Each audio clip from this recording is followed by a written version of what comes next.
This production comes to you in association with the Bluebell Warrington. Situated in an 18th century building in the town centre and just a 5-minute walk from the HJ Stadium, the Bluebell is the perfect destination for pre- and post-game food and drink. The 2024 Warrington Pub of the Year is now the official home of Super League Raw on Warrington Wolves match days for both home and away supporters. Super League Raw are delighted to have agreed a members-only area, allowing our community to come together to discuss rugby league pre- and post-match. So set your course to the Bluebell Warrington on match days and beyond. You are sure to be greeted with a warm welcome and a cold beer. Super League Raw and the Bluebell, the perfect partnership in enhancing your match day experience.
So good evening and welcome to Super League Raw Weekly, 8 PM on a Tuesday. You can't beat a better weekly, folks, can you? Here we go again in the close season. Reggie and Steph with me this evening. Good evening, gentlemen. Are you well?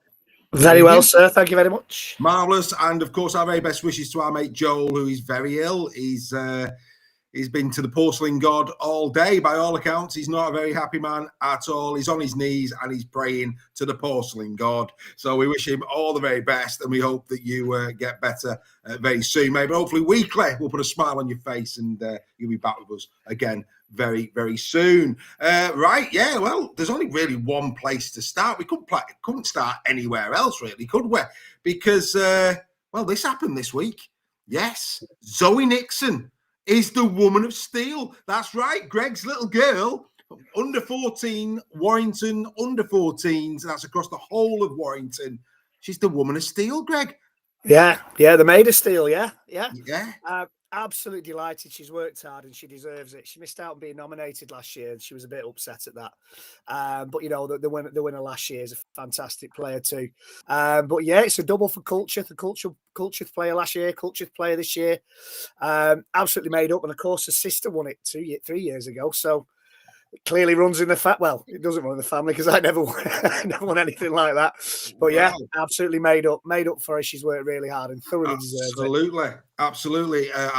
We all extend our congratulations. That is some accolade indeed for young Zoe. Delighted for her. And of course, there she is with Big Sis, who also won one again a few years ago, which is marvellous. Yep. And it would be amiss of us not to tip the wink to heritage number 3, Sammy Holt. Sammy Holt! Yes, well done, Sammy.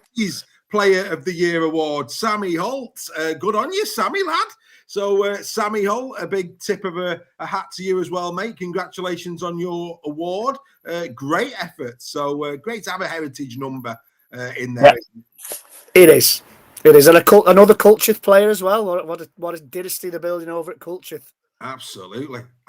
Couldn't agree with you more. Unbelievable stuff. And a lot of congratulations coming in the chat for Zoe, and I'm sure they'll be coming in for Sammy as well, which is fantastic. So yeah, well done. Great start to the show. Absolutely marvellous. So well done to them. Right, before we get into debating what's currently going on in and around the great game of rugby league, ladies and gentlemen, here it comes. This is a big one. So as you know, Super League Raw have been raising money throughout 2025 for young Alfie Sales, his wish list, his bucket list, all of that wonderful stuff. We've sent him on so many travels already with his family, but we're not finished yet. That's right. We're going to be doing a live at the Bluebell in Warrington during half term in February. So the kids can stay up a little bit later. Kids invited as well. Here it is. We're off. We're running. Already confirmed, Danny Walker and Steve McNamara will be in the Bluebell on the 18th of February, 2026, between 7 and 10 p.m. in the evening. All proceeds will be going to the Sales family so that Alfie can do even more with his parents and his sister. We really want you to come along to this. We know that our community have really got behind young Alfie.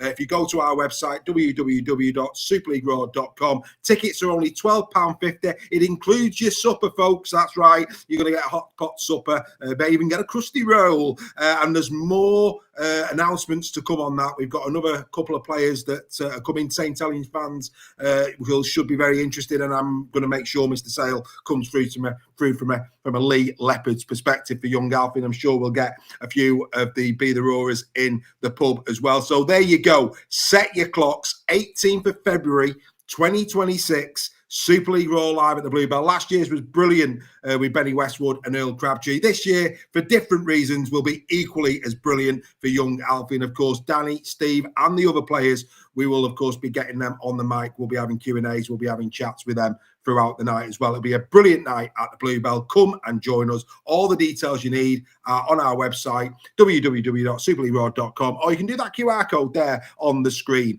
and that'll take you straight to the page. £12.50. That's all it is. All proceeds to young Alfie. Gentlemen, I can guarantee that you two boys will be in the room. Try and stop me. Look forward to it. It should be a good night. The last year's was absolutely incredible. So hopefully everybody can come along with that. Yes, good evening to everybody in the chat. Finley Heaton, congratulations to both players there on LinkedIn. I think that's our first ever LinkedIn comment during a live show. So hello to you, Finley. Hope you're well, sir. Welcome to Super League Raw. Stick with us all night. We're going to be getting into some great debate and merriment. So without further ado, let's get going, boys. Banging or hanging? Yes, it's time for banging or hanging. And of course, last week I got this terribly wrong, didn't I? Terribly wrong. But there it is in all of its glory, the Bradford Bulls shirt. And I have to say, Reg, Bullmania. Oh, it's a classic, that one. Absolute classic. A blast from the past. Love it. Indeed. You know, it just... When you used to walk into Oslo and they were waving flags, it was like you were being faced by thousands of West Germany fans. It was brilliant. Absolutely. Loved it. Yeah, I think a return to the classic look is absolutely brilliant for the return to Super League. Love it. Yeah, I couldn't agree with you. We couldn't agree with you more. I know, Steph, that as a purist, Mr. Sale, you'll like, and of course, people listening on the podcast, go and have a look on the Bradford Bulls website. You'll see it's an absolute peach, Mr. Sale. Yeah, very, very nostalgic shirt brought in by Bradford. Really, really like this. It's like you said, someone who's loved the history of the game. It's great to see Bradford back in the big time, and the shirt's a nod to their former selves as well. So, really, really like this one. Absolutely. And I have to say, on the announcement of the Bradford Bulls shirt, I have to give a big rap to Malcolm Barry. I mean, if you don't know Malcolm, how do you not know Malcolm? Because let me tell you, this was the comment on the page. He's really impressed with the new home shirt, the colours and fabric. I am a textile artist. He's an artist of textiles, this boy. Unbelievable. So I know about good textiles, says Malcolm Barry. Well done to the Bradford Bulls. So there you go, Bradford. If Malcolm says your threads are good, your threads are good. Malcolm, we hope you're watching us. If you're not, hopefully a friend of yours is watching us. You're on Super League Raw. because you're a textile artist. Go on, Chief. You know, it makes sense. Absolutely brilliant stuff there. And then we go over to Huddersfield Giants. Joel was getting giddy last week on the show, saying, oh, yeah, my away shirt's coming on Friday. And then this little beauty launched. Oh, dear Lord. FC still haven't launched theirs. Oh, good Lord. I mean, no wonder he's looking happy there, advertising it. It's not the best effort, is it, from the Giants, this one? I thought it was the new Hull home kit. Exactly. I'm sure a lot of people did. I think green. Say again. It's green. Yes, but it doesn't look green on the pictures. Yeah, but it's like that dress. Remember that dress that was on the internet a few years ago? Was it gold or was it blue? I think. What websites do you go on? Oh, I can't reveal that in daylight. But I think this might be one of those kits where you actually see it in the flesh. It looks a lot better. I'm certainly hoping so anyway. Oh, dear Lord. I have to, like I say, I mean, I do feel for the Huddersfield Giants. It's not a good shirt. I'm sorry, but it's not a good shirt. Steph, anything you want to say in closing? All FC home shirt at Huddersfield? Well, as a Lee Leopards fan, I'm saying nothing, but yeah, I wouldn't say it's offensive. I just say it's a bit bland. It reminds me of a Celtic top. There's a few that have been like football shirts, haven't they? Like your very own Warrington AC Milan shirt. So, yeah, it's not the best, but like I say, as a Lee fan, it's probably best I don't say anything. They'll come back to bite me on my backside. It probably will. Mark Hill's gone in. Mark Hill's gone in early on the L Super Chats. As Mark, there he goes, straight in. Leeds will demolish the Bulls next year. Come on, Leeds. The true derby is back, says Mark. Ooh, tasty. Look, all I would say, though, Huddersfield Giants fans, it could be worse. Earl Crabtree clearly saw you in disarray over the shocking effort that this was and decided to make you feel a bit better with the Midland Hurricanes one. Whoa, look at that. That is loud. I mean, I thought actually, I didn't see the K first time around. I just thought he said naff. Yeah.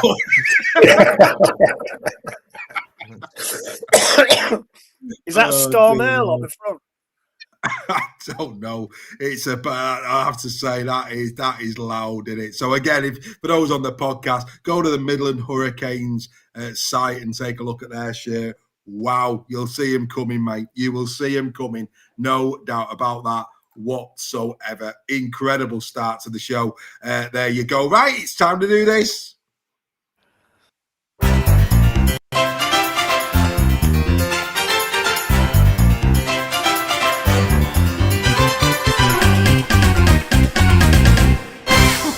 You little ripper. Take a bow, son. Take a bow. Well, it'll come as no surprise that the away shirt at Huddersfield Giants got a few little shockers, didn't it? And Martin Royce is an upset Giant. He's very upset. He said it's like someone put a Hull FC shirt in the wash and forgot to put a colour sheet in.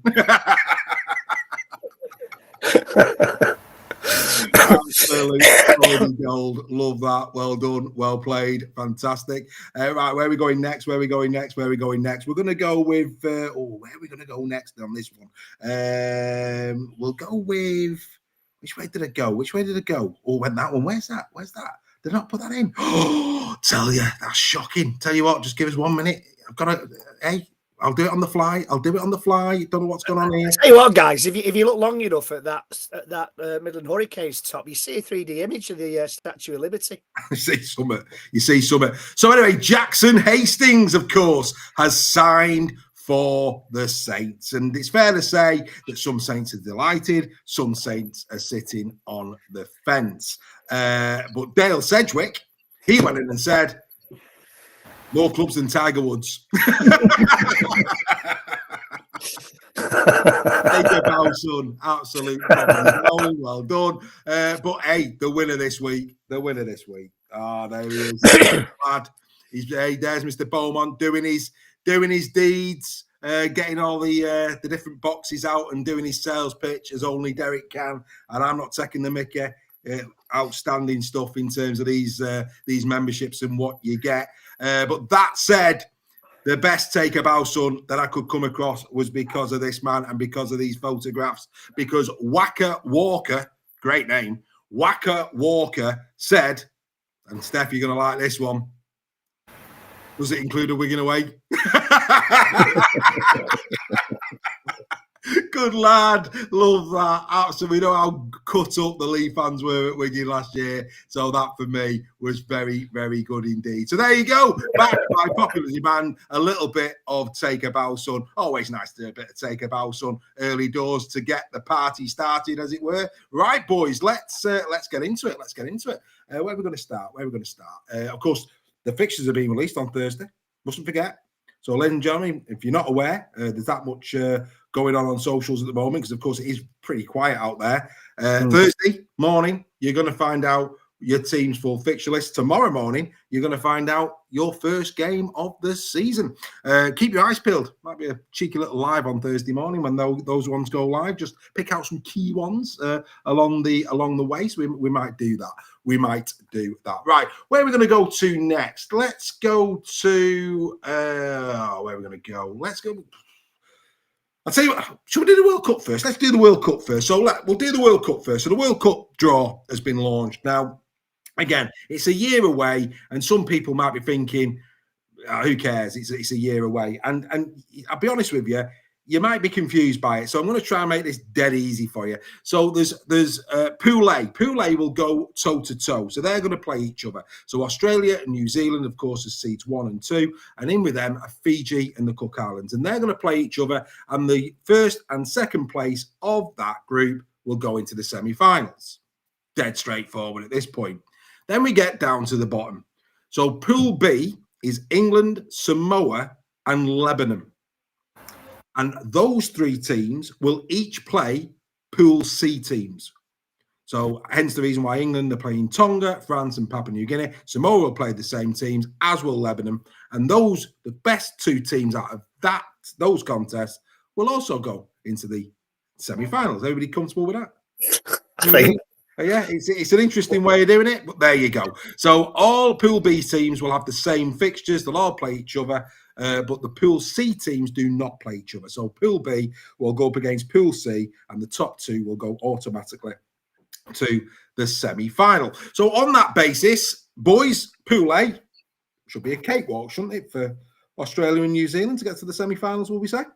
I would have thought so. Yeah. And no upsets there. So then we come to Pool B and Pool C. England, of course, Samoa and Lebanon are going to be playing Tonga, France, and Papua New Guinea. We would expect Samoa. I'm going to go there. I would expect Samoa to be in the semi-final. Yeah. Yeah. Who's going with them? Because that's going to be interesting. I'd like to say England. Would we expect Tonga and Papua New Guinea to beat Lebanon, say, Steph? Yeah, definitely. Right. So there's 2 wins for them. Okay. Which would mean, and we'd expect England to beat France. Yeah. So that's 1 win for England. Okay. Which means that England would have to beat either Tonga or Papua New Guinea as a minimum. Do we see England beating Papua New Guinea? Yes, they should do. They should do. Should do? Yeah. And Yeah. Tonga should be a right good ding-dong with it being in the Southern Hemisphere, I would say. Yeah. Yeah. That's it, I thought Papua New Guinea played. I thought Papua New Guinea played all right over the winter, to be fair. It's going to be interesting, but that's basically where it's at. We will, of course, come to this next year. But I just thought I'd share with you because you might have missed it. This happened this week. The draw's done. That's the draw. Pool A play each other. All Pool B play the C's, and C's don't play each other. Easy. Simple. Didn't have to be any harder than that. There you go. Right, let's get to the thing that is really getting on everybody today. Boom! Magic Weekend is back. Saturday sees the Giants take on the Knights. The Robins go up against Hull FC in an all-Hull derby. Then the Leopards take on the Wire. Sunday, we'll see Trinity take on the Tigers. Rhinos take on the Bulls. Warriors take on the Saints. And in a stroke of genius, I have to say, there will be a French Magic Weekend, where that fixture will be played somewhere in France, outside of, you would have thought, Toulouse and Perpignan. That's the way to grow, perhaps, a new audience in France. Take your two best teams in France and put them in a venue in France and try and sell it separately. Loving that. But that's a great idea. Loving it. Wonderful. Boys, Magic back. I'm going to start with Steph because it sounds like, Steph, this is going to be a loop fixture. It's not been confirmed. And if it is, again, the integrity of the competition has now, again, been put at risk. Well, the whole point and one of the whole justifications for 14 teams in Super League was to do away with loop fixtures. To bring this back in now, in my opinion, is ridiculous. I mean, I'm not the biggest fan of Magic anyway. I think from a spectator point of view, yeah, it's great, and it's a weekend away somewhere or whatever. But from a fan's point of view, I was looking forward to it just being a straight home and away competition, and now that's not the case anymore. And the one that sticks out straight away is as a team that was directly competing with mine in terms of leads last year, in terms of league position, they have got on paper a far easier game. It's basically, you'd think, a gift 2 points for them. Now, the Bradford fans will disagree and say it's going to be a great derby. We could beat them. They may well do. But for me, having this extra fixture in again is advantageous to teams, and not to others. Well, let's call it. I mean, I'm not being, and we'll get to the Bulls later because we've got to give you a wobble coming up later. But Rhinos against the Bulls, that's a case in point, Steph, because if you look at, you probably argue Robins FC, but what Warriors and Saints, that's going to be a tough game. You'd hope that the Leopards and Wolves is going to be a tight game.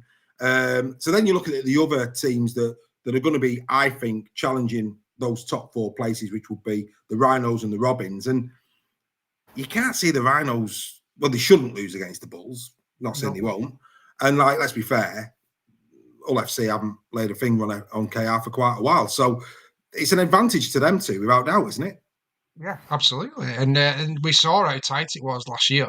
But for Leeds losing to Catalan, they would have finished 3rd place more than likely above Lee. So this is, I don't understand this obsession with having to have Magic. It looks poor on TV. Well, there's loads of issues with the stadium getting there and stuff for fans travelling. Having the whole of the rugby league thing going down one train network from Manchester to Liverpool is going to be a disaster again. So I hate the fact that we're bringing back an unfair advantage to teams. We didn't need to do it. If you're really desperate to do a festival of rugby league, make it the last 16 of the Challenge Cup. You know what date it's going to be on the last 16, so fans can plan the travel, all that kind of thing. It's because that was always the excuse, you didn't know if you're going to be there. Well, if it's the last 16 of the Challenge Cup, you know you're going to be there as a Super League team, and you reserve a small quadrant of the stadium for the 2 Championship clubs that manage to get there and don't know they're going to be there. It's as simple as that. But don't let it affect the integrity of the competition. And for me, this is bringing loop fixtures in by the back door again, which is the whole point of getting rid of it. Well, what I would say, right, again, we're saying it's a loop fixture. It might not be. It might not be. There's a lot of rumour out there. I mean, somebody in the chat saying it's round 17. Again, don't know. But here's the interesting thing. I've spoken to some clubs today. Okay, as you know, I've spoken to some senior people in 3 clubs, and none of them know. None of them know. And that's this afternoon. So this is the other thing is, Dave, with this is if it's not right, how does IMG work with crowd averages? Well, and not just that. I mean, if you look at the Robins as an example, if it's not a loop fixture, that's 2 home fixtures they've lost. They've lost Vegas and now this. So in terms of revenue, I mean, again, will they be compensated? I mean, maybe they will be, maybe they won't be. I don't know. So, but this is the thing, Reggie. Yeah, spoke to 3 sources today, close to clubs, and to try and get clarity. Is it a loop? Because there's nothing out there concrete. Is it a loop, or is it going to be a regular round? And they didn't know. It's crazy. The clubs need to be told. The clubs need to be the first to know so that they can put their input, whether they agree with it or not. They can put their input in. I read something today whether they don't know whether there's going to be promotion from the lower leagues yet. We can't have this kind of poor communication, poor decision making. At some point, it has to stop. But I agree. I tend to agree with Steph. Although I enjoy Magic Weekend, we brought the extra 2 teams in to get rid of loot fixtures, because loot fixtures, depending on who you played, were an advantage or disadvantage for you. Is your phone back on? No. I don't know. I know. I can hear myself. I don't know what it is. I think my Wi-Fi is about to die again. But I tend to agree with Steph on this one. The Hill Dickinson is a great stadium once you're in there. And we were lucky enough to get a bus there for the Ashes game, so we didn't have that problem of jumping on the train or all heading down the M62 and then battling through the traffic light system in Liverpool, which is an absolute nightmare, to get right across to the other end of the city. So, and again, Steph stole a bit of my thunder really, and said I thought this should have been a cup round. If you want something where multiple teams are going to play each other, make it a round of the Challenge Cup. So I don't think, just to be clear, I don't think that's a good idea either. But I'm saying if they absolutely, if they're going to do it, yeah. Yeah, and I know Andy Bibby's saying it's a pants idea. Well, come up with something better, Andy. I'll say to that. But what I was saying was, I don't think there should be a Magic Weekend at all. I think the Challenge Cup game should be played as it is now. But if they're adamant on doing it, that's the one way they can do it without having any impact on season tickets, on integrity of the league and stuff like that. But I think they should scrap Magic in its entirety anyway, because it's poor. From what I've read today, Dave and Steph, I've read somewhere that it is a loot fixture, that it's an extra fixture. Well, again, mate. It's all rumours and all. Yeah, and again, you look at it, and it's like, here's your announcement, and you've got Rodri Jones and people having a 2 penneth, and it's like, yeah, but is it a loot fixture or is it a round? Yeah. Tell us. And it's just, again, it's poor communication. It should be already out there. What is it? It's bonkers, absolutely. But and I know you can see at the minute on social media feeds, is people speculating. And, where you've got to read like 10 paragraphs to get to the fact that you don't know at the end. It's like, it's unbelievable. But anyway, Craig Force asking a really important question, which is, will there be a bus from the Bluebell for Super League Royal membership? Right? Of course they will be, Craig. Of course they will. We'll be all over it, mate. Don't worry about that. I've already had the conversation with the Bluebell. That's right. It's going to be another little mini grand final. That's what it's going to be. Look on the bright side. We all get to be together. We have a bit of a day. We go and have a beer, and we go back to the Bluebell and have a night of dancing and merriment. Absolutely wonderful. Don't remind me of the dancing and merriment. Yeah, let's get the air guitars out. Wonderful stuff. If you want to become a member, you want to be a part of it, then do the QR code. That's what Super League Raw is all about. You missed the belt in grand final, folks. If you weren't there, we're doing it all again in 2026. And now we've got this little beauty as well. Fantastic. I agree with you, Steph. It's a bit of a dog's dinner, but hey, let's celebrate it. It's going to be a festival of Rugby League. It's going to be 6 games to watch over 2 days. Wonderful stuff. Wonderful stuff. And of course, we can all have a bit of a banter and a laugh. Marvellous. And hey, we might even have a good try, or 2, or 3, or 4. You might even get away a win. Yeah, maybe. Against Lee. That'd be nice. But yeah, unbelievable. Yeah. I say, let's just celebrate it. It's done now. It's done. Let's not, it's there. It's done. Let's just get on with it. Yeah, so there you go. So fixtures due on Thursday. Of course, we'd expect tomorrow some sort of announcement with regards to this one, and we'll just see where we go with it, folks. We'll see where we go with it. Right, let's go around the grounds. Let's see what's out there. We'll start with the Bradford Bulls. Bradford today. Hang on, Steph's not happy. Oh, hang on. Has Andy come up with an idea? You need. Oh, here we go. It is, but it's absolute nonsense. So okay, Andy, let's go there. Andy has said in the chat, you need at least 1 loot fixture. Well, you don't. Be it Magic or not. Why? Otherwise, the whole idea of a grand final is compromised. Why? If you have an equal game and away contest, then you don't need a playoff to be a champion. No, mate. I'm not quite with you on that one, Andy. No, mate. So in the Champions League, the format is you do group stages and then you go into a knockout comp. Nah, mate. No. Andy, mate, come on. Try hard, Andy. Andy, mate, what I would say is the whole point of a 26-round comp is it's clean. It's clean. It's home. It's away. They're your league winners. That, because again, going back to this loop, Leeds Rhinos have just been given a massive advantage. Now, don't get me wrong, they might lose. They lost to Wakefield at the first game of last season. They might lose, but on paper, the Leeds Rhinos have got a massive advantage over certainly Wigan and Saints, and you'd argue Lee as well, who, they were the ones that were in the top 6 last season. Wakey shouldn't really break too much sweat when it comes to Castleford either. So, those other teams in the top 6, other than Wigan, Saints and Lee, are having a bit of a bath with the league fixture. So it's just not right. It's not right, but let's embrace it. Let's just embrace it. It's rugby league. It's bringing the family together. Good times it'll be had. Oh, yes. Yeah. Anything that brings us together, it's fine by me. Anyway, Bradford Bulls. Let's give Bradford a little bit of a little pat on the back. Last week we spoke about Hull FC referring a new member for £1, and we said, oh, what a great initiative that is. They've got the room to do it. Well, here's one for you. Bradford Bulls have done something not quite as good. They're actually rewarding their members. So they've an exclusive referral scheme they've announced at Bradford. Power up our fan base and bag a reward. Every early bird season ticket holder who brings a new supporter into the Bulls family will receive £20 merchandise voucher. So it's not as grandiose as what Hull FC are doing, but it's a nice touch. Bring your mate and we'll give you £20 to go and spend in the shop. Lovely. Yeah. Lovely. Well done, Bradford Bulls, lads. It's some great marketing. Great marketing. Yeah, happy with that, Steph? Yeah, no, really good. Any initiative like that should be championed, and good on Bradford for doing it. Yeah, something's better than nothing, isn't it? Something's better than nothing. And on that note, Castleford Tigers, Catalans Dragons, and quite a few other teams, something's better than nothing. Very, very slow news week. Very slow news week from some clubs.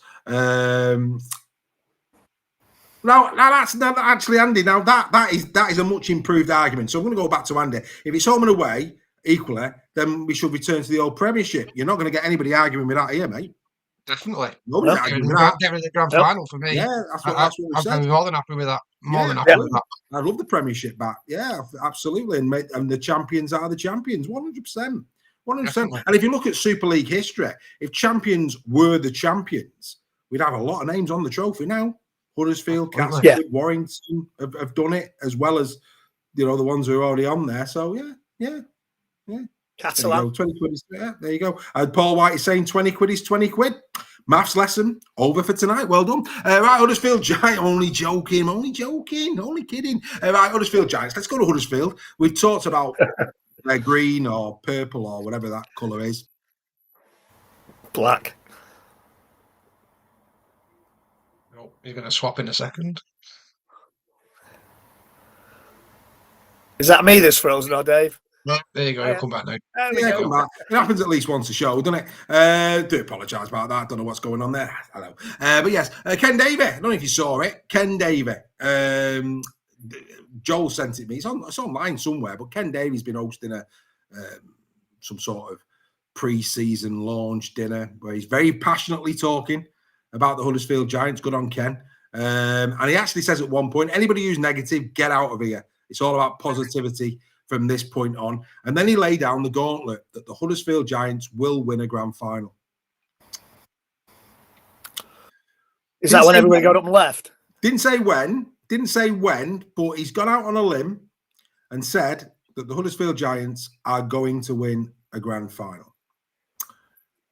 Well, quite possibly, but maybe not in our lifetimes.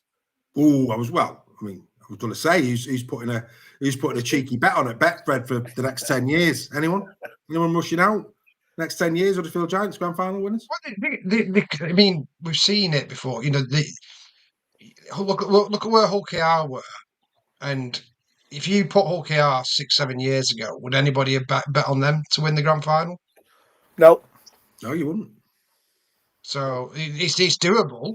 It's just about getting the recruitment right, and it just takes that one special season where you absolutely nail it with probably a lot of luck thrown in as well. It's definitely doable, and one thing Huddersfield have got is the finances to bring in the right players. They can spend full cap, so they've just as much chance as anybody. Maybe. I think getting a new home sorted might help them with that as well. Well, he talks a lot about that as well. I have to say, it's a good watch. You know, he talks very openly, very candidly. He's a passionate man, he's Ken. We've got a lot of time for Ken. He's done nothing but great things to try and promote that club in Huddersfield, and we wish him well with it. But, yeah, I mean, go a long way away from a grand final at the moment, but I take Steph's point. You never know. Oh, that'll make Greg very happy. A bit of deep purple. By all accounts, Greg, the Trinity away shirt, deep purple and black. Be some smoke on the water at Trinity this year, then. Yeah, coming out on Saturday. We'll keep an eye. I just hope that Steve isn't Joel. You know, Joel was giving it big this time last week about the Huddersfield away shirt, and he's that upset. He's sick. He's been sick all day. You know what I mean? He's that upset, the lad. Unbelievable. There you go. Outstanding. Right, okay. Where are we going to go next? Let's go to Hull FC. So just a quick one for Hull FC. Like I say, it's slow out there. Yeah, it has been this week. Jed Cartwright, Connor Bailey, Cade Cust, Logan Moy, the great Logan Moy. Good evening, Mr. Judson. Hope you're well. And Joe Phillips. Oh, yes, they're going to be at St. Stephen's Retail Store between 1 and 2 p.m. this Saturday, signing your Christmas gifts to your favourite Hull FC supporter.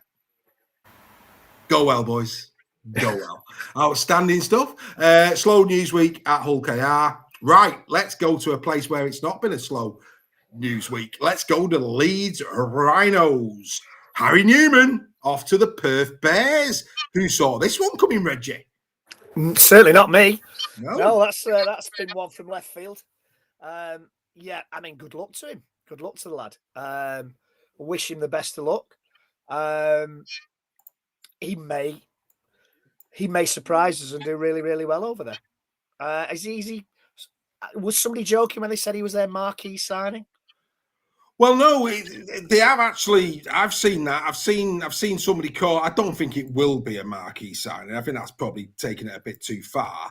I think he'll be on a good wedge. He's going to be on a good wedge, but I'd expect that, like, whenever a new franchise comes out in the NRL, they tend to go for a big NRL player that'll be jettisoned across there. When you consider the likes of Ryan Pappenhausen's taking a year's sabbatical from Rugby League next year. Yeah, is he not going to R360 though? Well, no, because I don't think that's going to get off the ground, quite frankly. So, you've got Ryan Pappenhausen sitting there in the wings. Yes, he'll have been out the game for a year, but would Ryan Pappenhausen be a big name to start off the Bears franchise? It's a good shout. I mean, Newman's a player that does get some pelters, but when he's on top of his game, he's a decent centre or winger or wherever you choose to play.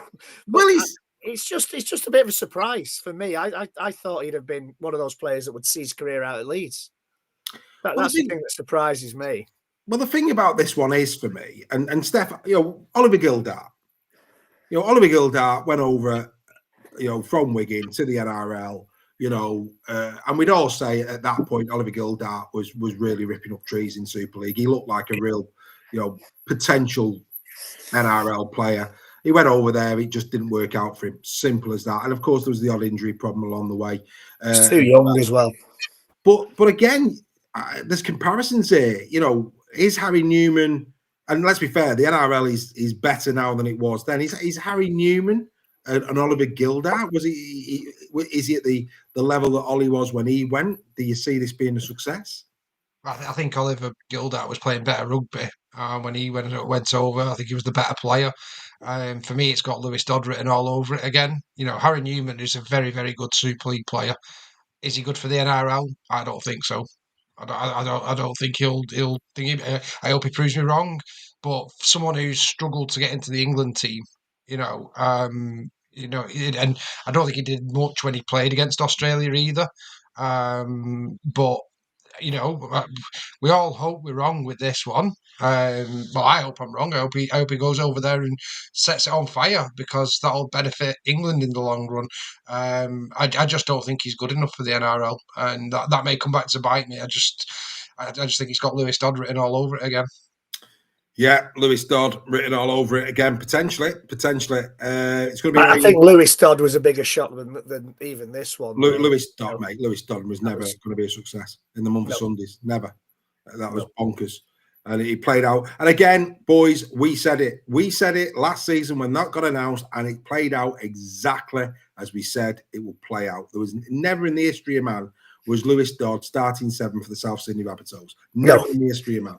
Too much too soon. But hey, he's not bothered. He's got a nice chateau now. Anyway, Kevin Sinfield is about to embark on his next 7 in 7. That starts on the 1st of December. All details that you require, just go over to the Leeds Rhinos website. But I have to say, Reggie, Luke Littler has weighed in all over the media today. Luke Littler, of course, a big rugby league fan. He's Luke. Massive profile as well on the world stage. He's gone in big. Sir Kevin Sinfield should rise in the new year. Good on Luke Littler for saying what every rugby league fan says. And hopefully Luke, with his profile, will get the job done and we will have Sir Kev. Well, I do hope so. I think we've spoken about this before. I think once they get an award, like an MB or an OB or anything like that, I think they do have to wait a number of years before they can be awarded another one. But I think the next award that he does get has got to be a knighthood. Has to be. For not just because as we support him as an ex-rugby league player, but for what he's gone through and what he's done to raise money for the MND community. It's above and beyond. Absolutely fantastic. He might think he's just going out for a run to help a mate, but he's raised the profile of MND. There's a new centre now in Leeds that he's hoping will be replicated around the country to help sufferers and help find a cure. I really, really hope that when the time comes for him to receive another award, it's a knighthood. It will be well deserved. And yeah, you're right. Somebody like Luke Littler with the prestige that he's got at the moment on the sports scene, it can't do his bid any harm, can it? No, can't have done his bid any harm. And Steph, I mentioned to you that for me, I'd love to see a posthumous one for Rob as well, because I think that would be a full circle there. Because let's be fair, Kev has done all the hard running, of course he has, but Rob and the Burrow family, has also played a significant part in what has been produced in the MND community, the Roxborough Centre, etc. Wouldn't it be a fitting thing to see either Lindsay or his dad going up to receive a knighthood on behalf of Rob as well? Yeah, I didn't know you could do that, to be honest. I didn't know. Well, I don't know if you can, but let's dream you can. In a world of adversity, dare to dream, Mr. Sale. Yeah, no, it would be wonderful. But I think definitely with Kev, what he's done, and also he's got the profile not just from rugby league but also from rugby union, which will help obviously massively in that respect. With his work with England now as well, so England Rugby Union. So let's just all it should be a matter of time, shouldn't it? There's not many you could list deserve it more than him, if anybody. So let's just hope that happens for him and for rugby and for MND, because that again it'll just increase the exposure even more. Couldn't agree with you more, Mr. Sale. Couldn't agree with you more. And then finally, another one right out of left field. Danny Levi coming back to Super League, this time for the Rhinos. This could be a real good piece of business from the Rhinos, because Andy Ackers has gone to the Bradford Bulls. Let's remind ourselves, of course, that one season when Danny was at 9 at the Huddersfield Giants was the year they got to Wembley and very nearly beat the Wigan Warriors. For many people, should have beat the Wigan Warriors if it weren't for that last gasp try from Liam Marsh, and of course finished very, very prominently in Super League that year as well, albeit it did fizzle out. There's no doubt about it. Danny has got a lot of qualities to him. Here's a little bit of a look at how he performed that season. This is the 2019 stats of Danny from Hooker. For those on the podcast, I'll read this out for you. From Giants hero to enemy, Levy signs for the Rhinos. Tries. He scored 4 that season for the Giants. He was ranked 5th in all Hooker. So this is against his peers at 9. He got 9 assists. He was ranked 4th. 20 tackle busts, 1 break, 1 attacking kick, no 40-20s, no drop goals. So you'll just put that in there just so you get an idea. He's more of a running hooker.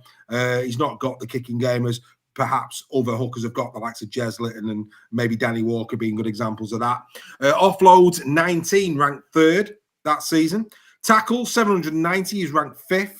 Marker tackles also ranked 5th with 37. He missed 51, an efficiency of 94%. Dummy runs, I think I'm right in saying only Matty Parcell ran for more, 164 runs from dummy half, 183 carries. He was ranked 4th there. He made the second highest amount of meters from number 9, 1,581. And his average meter game was 8.6. He gave away 6 penalties and made 12 errors. Greg, Danny, for me, really good in and around the ruck. Jared O'Connor, again, we talk about the perfect foils. You've got Jared O'Connor who can go in there, lay a platform, get in the grind, get a bit of tackling. Don't know.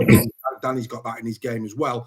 But you've got Jared there. Whereas I think Danny is a more attacking threat in terms of running, taking on the line. And I think the two will complement themselves. I think they'll complement each other really well, mate.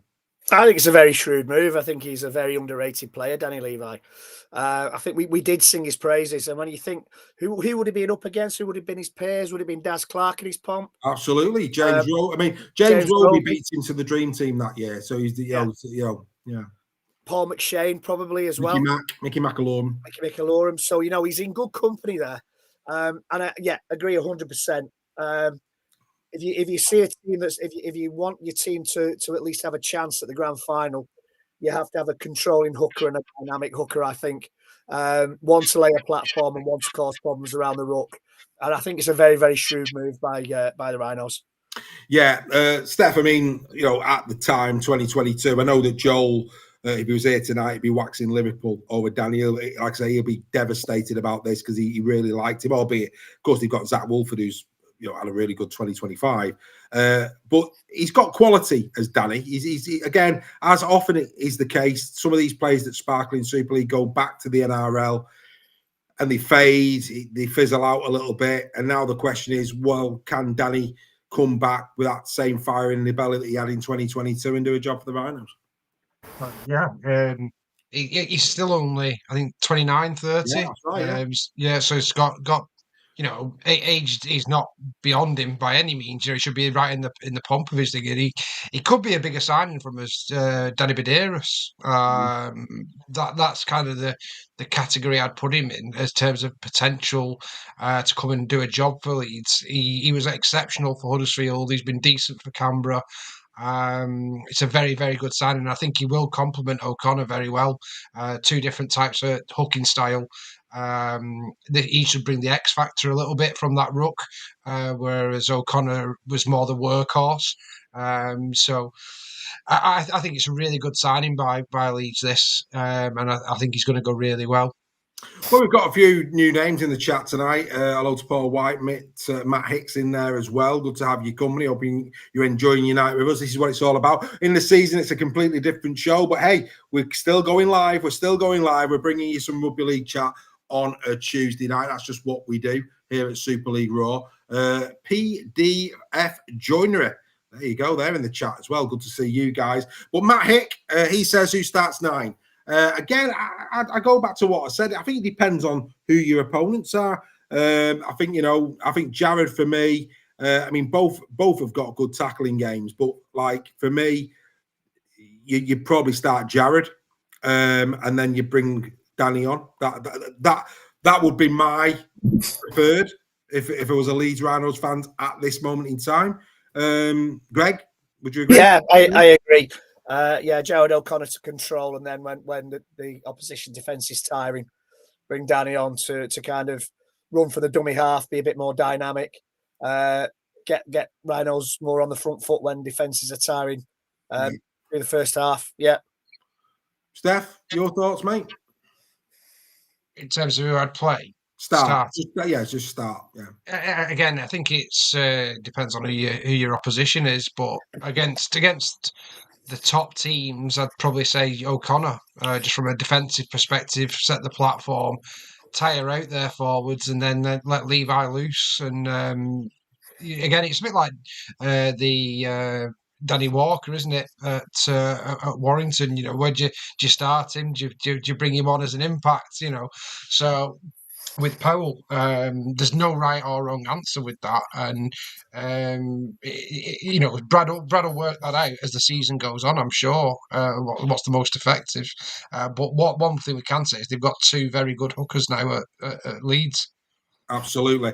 Right, boys, you're on a 2-minute warning. You're on a 2-minute warning, boys. I like to give you a little bit of a break at some point during the show if you require one. I've just noted that Sammy Hull has just joined us late. Is that the same Sammy Hull that got this little award? Is that the same one? This Sammy Hull, the one that we've already paid tribute to, the man who's the Coaches Award 2025 winner, Sammy Holt. Good evening to you, mate. Hope you're really, really well. And also, Sammy, in your absence at the start of the show, we announced this 18th of February, just to remind everybody, 18th of February, 2026, 7 p.m. in Warrington at the Bluebell. It will be a night of celebration for that young man there, Alfie. We're going to raise more money so Alfie can go out and do more things with his parents and his sister. We've done this all year. So come and join us at the Bluebell, the 18th of February, during half term from 7 p.m. start. Danny Walker, Steve McNamara have already confirmed there are other players that will be announced between now and the new year. So, ladies and gentlemen, get that in your diary. If you're in Lee, Wigan, Saints, Salford, we know that people will travel as well because they did last year. Get yourselves down there. Tickets on sale, only £12.50. All proceeds go to Alfie and his wish list, and that includes your supper as well. So please do join us on that. As already mentioned, yes, there will be a coach from the Bluebell to the Magic Weekend on the Saturday, exactly like the grand final. It'll be a breakfast, though, because it's going to be an early start on the Saturday at Everton Stadium. So it's going to be breakfast at the Bluebell, a bus going to the ground, and then back to the Bluebell, where there will be a live band. There will be a live band dance into the evening. So members, as always, you are going to be invited to that. Make sure you keep your eyes peeled. We will announce that in due course. And yesterday we announced to the members a brilliant deal that we have secured for our members. If you're not a member, maybe this will make you become a member, because this is what being a member of Super League Raw is all about. There's the QR code, www.superleagueraw.com. You don't want to miss this one, folks. The Challenge Cup final on the 30th of May, Club Wembley. The Super League Raw community are invited to join us at Club Wembley. And it's only going to cost, I'm going to go here. Last year, folks, I'm just going to, in fact, let's do what we did on the WhatsApp group for the members. Last year, it was 55 notes. Super League Raw, we're not going to do it for 50. We're not going to do it for 45. We're not doing it for 40. £35 a ticket, Club Wembley on the 30th of May. Super League Raw members, get your tickets now for that. The website, it is live. You can go there now. Great Christmas present as well for the one you love. And here's one for your members. I'm going to allow you to bring 2 non-members with you. So there you go, for a short period only. 2, so you can bring yourself, and you can also buy tickets for 2 non-members. Okay, but you need to tell me who those are. No funny business. You're going to need to tell me who those are at the point of buying them. Okay, and I will hold you to that. And of course, by the end of that weekend, if they're not members before then, they'll be members after it, because it's going to be such a good day. Why wouldn't you become a member? So there you go, members. That's the one. 35 quid, Club Wembley on the 30th of May with me, Reggie, Steph, Joel. We'll all be there, regardless of who's in the final. We'll be there. We want you there with us. And I'm allowing you to bring 2 non-members with you so that they can experience not only Club Wembley, but they can experience Super League Raw. So, hey, boys, what can you say? What can you say, lads? What can you say? How good's that? Oh, it's fantastic. Bargain. Oh, superb stuff. Make sure you get your tickets now. Someone's saying, oh, yeah. Getting them. That's what, yeah, there you go. They're gonna be in. They're gonna come in there. Club Wembley. Outstanding. Right, okay, let's get back into the merry-go-round. So there you go, a little bit about Super League Raw. We've got live at the Bluebell. We've got Club Wembley on the way. We're going to be doing something for Magic, and of course, grand final next year is going to be bigger and better again. And of course, yes, do you know what? Will there be some prizes up? Yeah. There'll probably be some tickets up for grabs as well for our next season, like they were this year as well. So loads of reasons to become a part of it. You know, it makes sense, as well as the entertainment that we're going to give you. And there's a brand new schedule of shows next year for you as well. We're not going to tell you what those are. There's lots of things going on behind the scenes. We got asked last week, where's the new titles? Lassies, it's not New Year yet. It's not the new year yet. Don't you worry about it. All of our socials will go live on New Year's Day in terms of the new badge with the new Man of Steel. All that will go live on New Year's Day. Keep your eyes peeled. All of that is on the way. Superb. Right, okie dokie. Let's go to St. Helens. It has been announced that Mr. Jackson Hastings is joining the Paul Rowley Revolution. At the is it now the Brewdog Stadium? Is it Brewdog Stadium? Yeah. Brewdog Stadium. And Jackson came out and said, "I want to immerse myself in St. Helens to be accepted for who I am through my actions and effort. I'm ready to put my best foot forward for this club." There's a big conversation to be had here over Jackson Hastings. Before we get into the good side of Jackson Hastings, it'd be amiss of us not to be balanced in this chat. Since he went back to the NRL, there has been numerous reports that he's unsettled. He's unsettled his teammates. He's not behaved in the right and appropriate way. But we also know before he came to Salford, he came with a little bit of a reputation that was ironed out at Salford. I don't think Wigan got the best out of him. I thought he was exceptional at Salford. Wigan, maybe not so much. It wasn't as good a fit as perhaps he and they thought it was going to be. And then since he's gone back to the NRL, it's fair to say, like I said, diluted. He's just not done it. He's just not cut the mustard. It's as simple as that. Played plenty of games, just not really cut the mustard. Steph, is this a gamble for Paul, bringing something? I mean, I know he knows him from 2019 at Salford, but is this a gamble to bring when you're trying to build a new culture? You're trying to, you're going into a new team. Is this a gamble, or do you think no? Paul will be confident he's going to get a song out of him. Yeah, no, I think it'll be a great signing for Saints. I think Paul's the type of manager that Jackson suits. I think they'll work really well together. He's only on a 12-month contract, which I like as well, which means he needs to come in, and if he wants to get another longer deal, he's going to have to do the business. So he needs to prove himself at Saints and prove that he's got the right attitude. So I think it's a really good move. I think Saints needed it. It's a short-term fix for them, but they have got young Whitby coming through as well. So I'm a fan of this signing. I think it's good for both parties, and if we all know if Jackson performs to the way he can do, that could be the difference for Saints. If you look, Saints, it sounds daft, but they weren't that far off last year. Defensively, they were fantastic. It was just that creativity that really let them down, and we all know Jackson's capable of delivering that and bringing that structure to that attack as well. So it could be the missing link. We'll come back to that side of him in a minute, because I think you're right to talk about his attacking flair when he's on his game. But Steph just talked there, Greg, about young George Whitby. Yeah. Now, of course, Leon Hayes at Warrington last year was injured, hence why they brought Mark Sneyd in. They were in a catch-22. They had to do something. Leon wasn't going to be playing. George it's a different story with George Whitby in the fact that there is no injury. George Whitby's good to go. Are you concerned for George, this signing? Because, I mean, George for me is a 7. He's a 7. He's an out-and-out 7. And Jackson Hastings is not coming over here to sit on a bench. That ain't happening. Because again, going back to what I just said to Steph, with Jackson, what we know about Jackson over in the NRL, if Jackson Hastings is sat on a bench, that's not good for team harmony. So Jackson Hastings is coming over to play, isn't he? So where does this leave George? It's a difficult one, isn't it? Because, Lomax has been so good for so long, but I think we saw all the last few seasons, he's kind of, he's this could very well be his last tilt. I think possibly that's why it's just a 1-year deal. And to be around somebody like Jackson Hastings in training on a daily basis can only improve Whitby's game, I think. Again, I've used the word shrewd a few times tonight. It's another one for the bingo sheet. I think this is a very, very shrewd signing from Saints. I think it will help Whitby. He might not again get the games that he wants to get this season, but to be training alongside someone like Jackson Hastings can only benefit him. And Rowley will get the best out of Hastings. He's only 29. I thought he was older than that. He's only 29, so he's in his prime really as a halfback.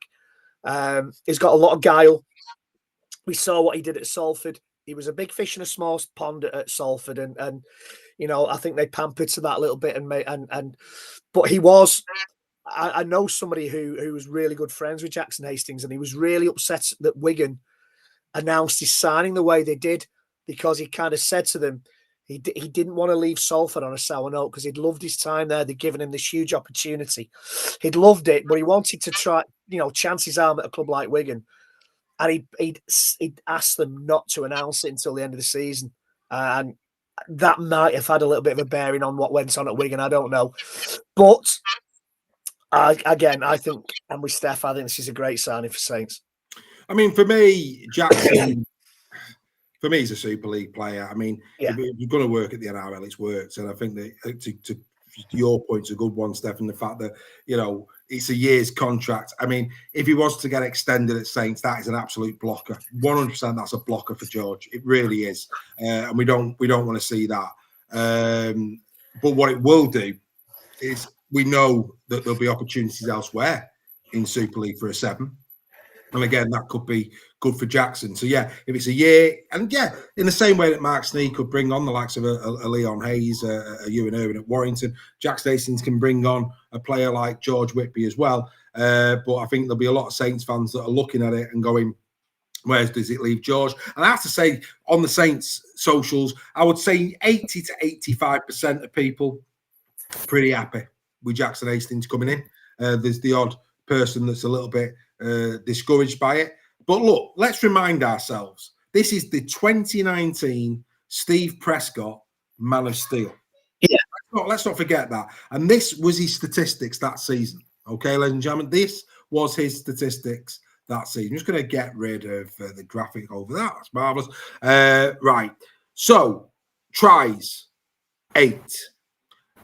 36 assists. Now, we waxed lyrical this year over Lachlan Lamb, and we said that, you know, Lachlan Lamb, deserved to be in the conversation around Man of Steel. You know, he got the Albert Goldthorpe, assisting at that level. It's very, you don't see that level of assist every season. You don't see it. You didn't get Albert Goldthorpe.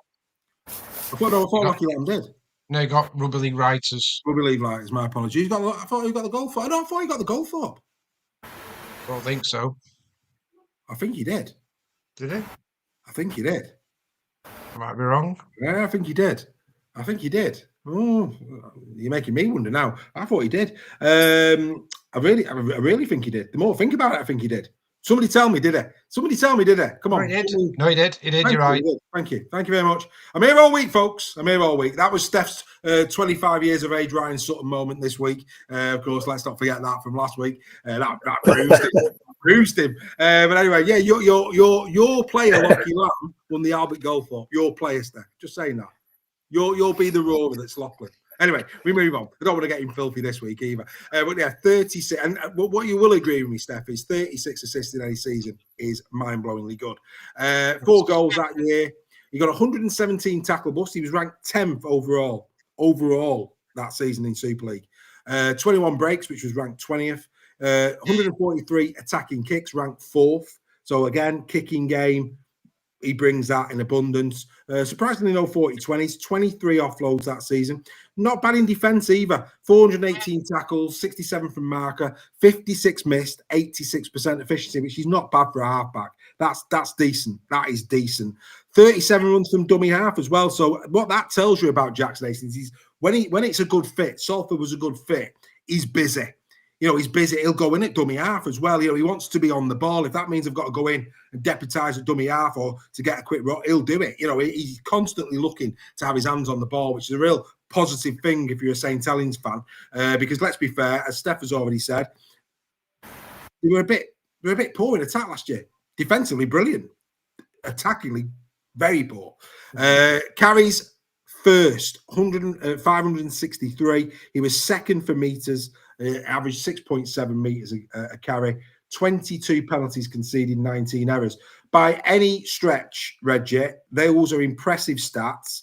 If Jackson Hastings can bring that level of consistency to the Saints, you will be right in your assumption that this is shrewd. Yeah, and that small minority of Saints fans who maybe disagree with this will be cheering him on if they're lifting the they're the grand final actually and lifting the trophy. On his day, he's a great player. He's just been kind of tarnished a little bit with what's happened since he left Salford a little bit. But I think, as I've said before, I think this is a very, very clever signing, and maybe they might utilise him more at dummy half. But I think Craig Forth makes a good point in the chat that where does this leave Welsby with Saylor maybe going to fullback? Welsby didn't cover himself in glory in the Ashes. We got Saylor, we got Whitby, we've got Hastings. Johnny Lomax, is he going to be a regular this season? Lomax is out. I don't see Lomax there. I think it's an interesting point. It's an interesting point. Who do you put next to him? Because in terms of it can't be Whitby. Whitby's 7. And Hastings has come over and said he wants to play 7. So Hastings is 7. That for me, I can't see that any other way. Johnny Lomax isn't a 6. He's not. No, he's a 7. So this is him. Well, it wouldn't surprise me if we saw Johnny leave. I mean, that wouldn't surprise me. It wouldn't surprise me. So then it's the case. Well, who are you putting next to him? Is it Saylor? Is it Welsby? Yeah. Who are you putting at 6? Because it's got to be one of those two. Has to be one of those two, doesn't it? I think Welsby is the better fullback. Welsby's the better fullback. I think Saylor. I think they'll probably put Saylor there. He's not a 6 in the memory, man. I don't think he's a 6 in the memory. I know. No, he's not. It's a conundrum. I mean, he had to be moved out to the wing because to give him his confidence back last season, if you remember. It's going to be interesting. Do you know what though, Steph? I'm really looking forward to seeing Paul start in 17. And again, this is the beauty about Super League Raw. We celebrate the game of rugby league. None of us on this panel have got, none of us support Saints. But do you know what? Fascinating. It's going to be fascinating. One, to see who he's starting 17 is, providing they're all fit, because of course injuries could sway that. But if they're a fully fit squad going into that opening game, Steph, whoever it may be, it's going to be fascinating to see who the 17 are, who is playing at 1, who's playing at 6. That's going to be interesting. Where is Clemmer going to be playing at loose forward? Is that a because again, in the way Cade Ellis is slotted in there, I mean, who'd have thought Cade Ellis would have been the 13 that he's got? So he could be a 13. I mean, again, that's going to be interesting. Will Noah Stevens play? Dagnall back on the wing. And what's the brand of rugby going to be like? Because I think it's going to be a lot better on the eye than what we saw in 25. Are you as excited as me to just see what version of Saints we see in those early rounds? Yeah, well, I think from a Saints, I think they're going to get their entertainers tag back. Paul's very much an eye-up rugby coach. Play what you see in front of you, not structure. There will be structural elements to it. Defensively, he doesn't need to fix much up. I think it's the off the cuff. It's the magic plays where we might see a bit more from Saints next year.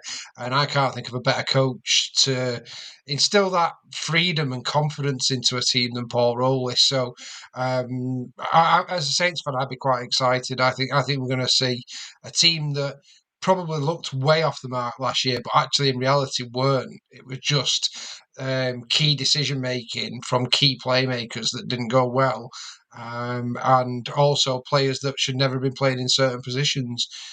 Paul has got the responsibility now to work that out, and he's got the talent to do that.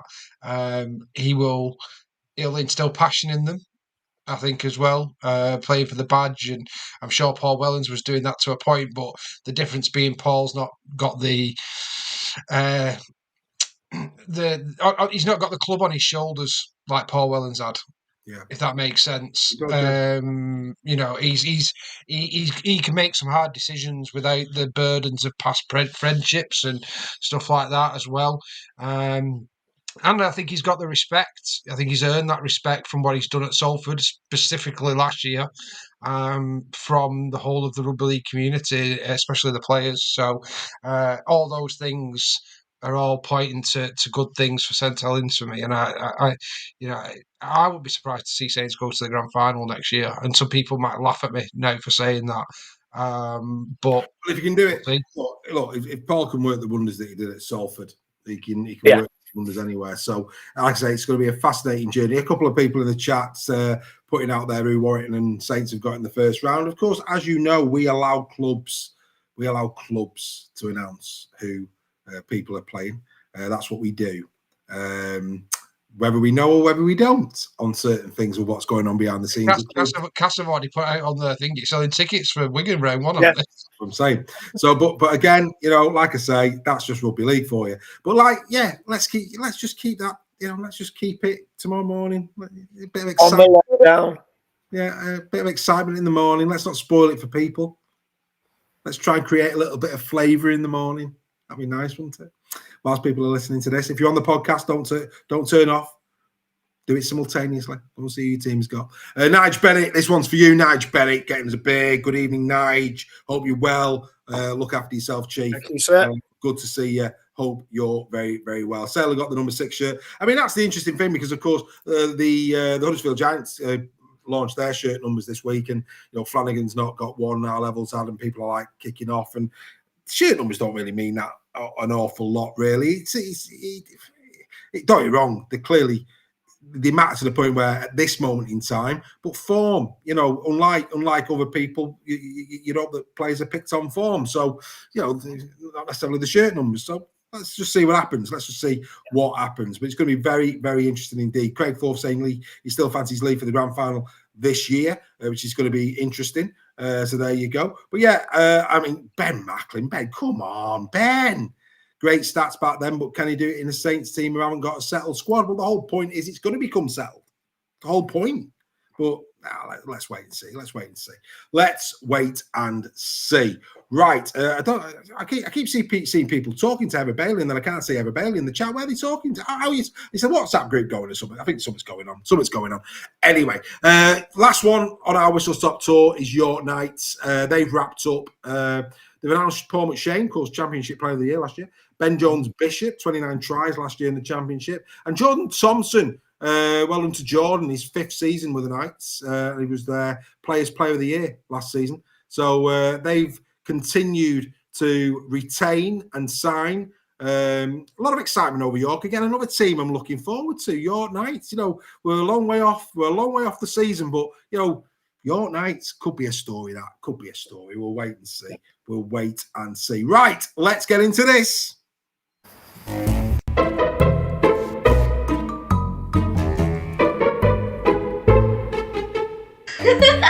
Give your head a wobble. Yes, it's the pre-season. Give your head a wobble.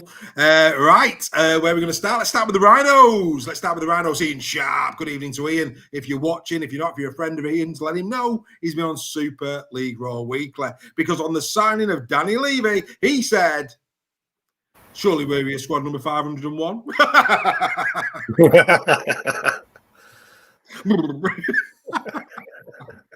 I had to think about that for a minute. Dear Lord, a Rhino without YouTube. Danny's a good player, mate. Danny's a good player. Anyway, Levi 501, mate. The 501 jeans. Yeah, 501s. Yeah, absolutely 501 dreams. But here we go. Right, look. Do you know what? The Magic Weekend's back, and it's give your head a wobble. It could almost be. Give your eyes dry your eyes, mate. It really could be. It could be a new feature. Dry your eyes, mate. This isn't going to go down well in FC land. It's not. Steve Ainley. I hope I've said that right, Steve. Steve Ainley, and I've actually put for Steve next to his name an FC fan who accepts he is living in a shadow, which is fantastic. Which is wonderful. FC fans won't like it. But he accepts he's living in a big shadow that's a big wing of a robin. Because he said on Magic Weekend, so a team that finished outside the top 6 has to play the current champion 3 times. Seems fair. Oh.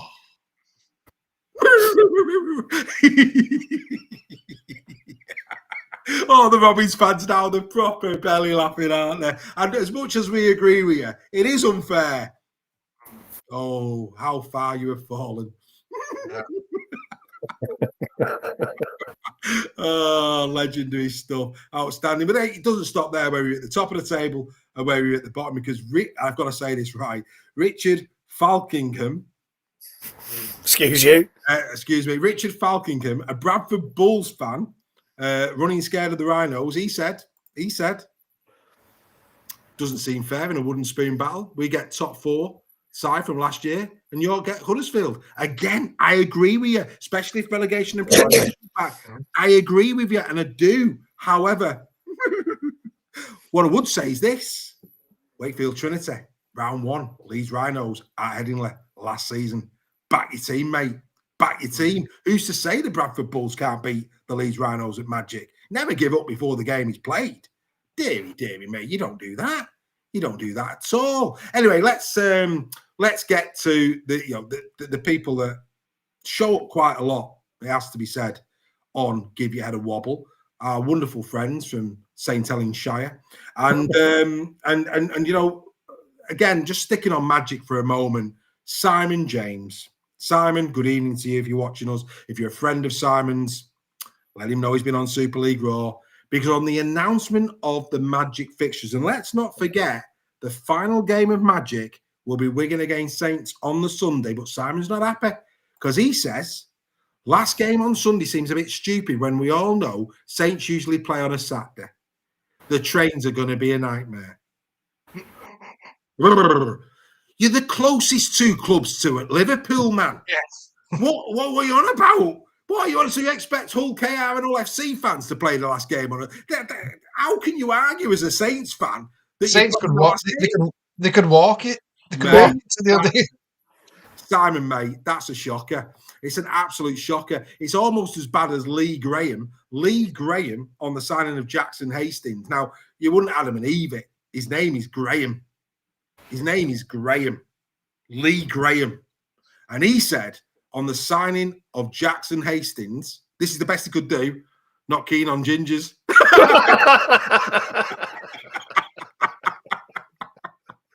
Absolute comedy gold. One of your best players of all time with your name, James Graham, was a ginger, mate. What are you doing? That's a belt of that. I think he might be being ironic. Well, I hope he is. I hope he's being ironic.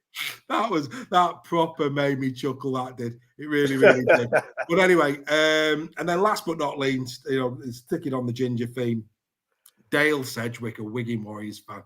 So I don't know if you saw it on their socials, but Johnny Vaughan, not without Denise Van Houten. In fact, that'd have been a better line. You'd have actually been on Take a Bow. So had you turned around and said I'd preferred Denise Van Houten from the Big Breakfast, that'd have been comedy gold. But no, you're on Wobble. You're on Wobble instead.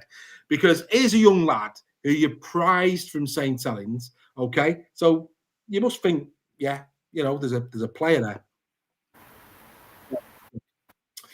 If he's not good enough for below par St. Helens, I don't see how he's going to be good enough for us.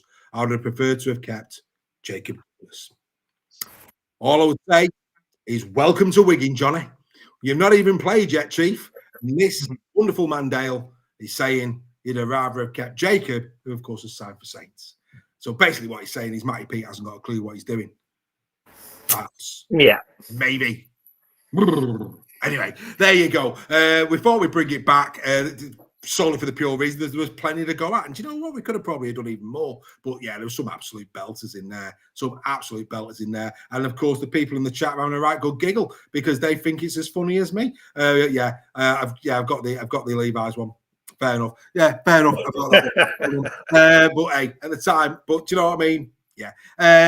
Anyway, we move on. Right, so we'll go to Catalan first. We'll just do a quick review of these two and then we'll get off for the night. We're hoping you're enjoying this. Of course, we've had a bit of fun. We've had a bit of a chat. We've had a bit of merriment. It's been good.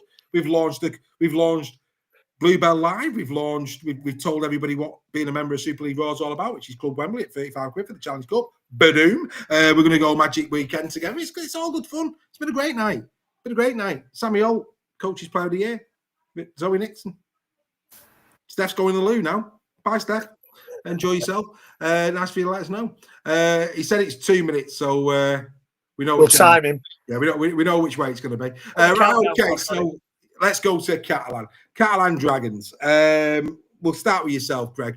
Try and sum up, if you can, Catalans 2025. Disappointing. I think we all, the season before, I think we all expected a lot better. The home form let them down a lot.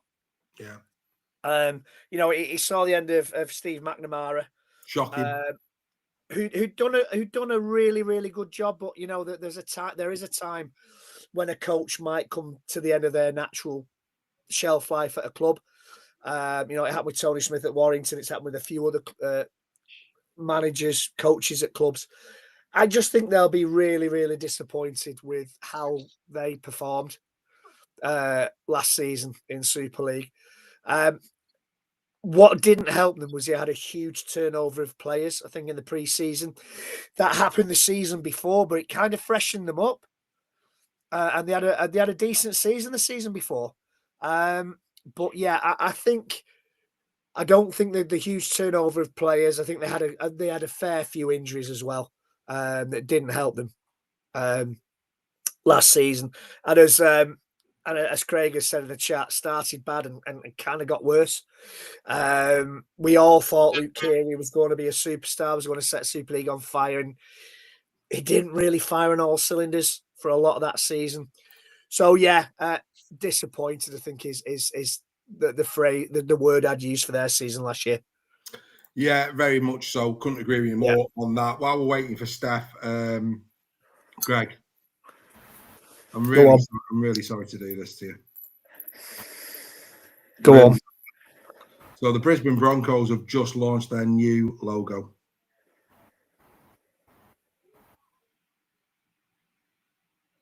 It's all right, mate. That's just not, for me. That's not cricket. That's just it's all right, isn't it? You don't change your logo, do you? No. You don't change the Brisbane Broncos logo, do you? No. You just don't, do you? No. It's marketing. They've won the grand final. They need to sell shirts. They don't need to sell shirts, but it's a new marketing ploy. Lots of clubs are changing the logos. They are. Right, let's marketing. Let's bring Steph in. So look, I mean, McNamara was replaced throughout the season. We know that. Tommy Makinson have got. I mean, let's go there, Steph. I mean, the new signings last season, they just Kotrick, man of steel, Nick Kotrick up until in the top 5. Who'd have thought it? Nick Kotrick for up to around 16 was in the top 5. Who saw that?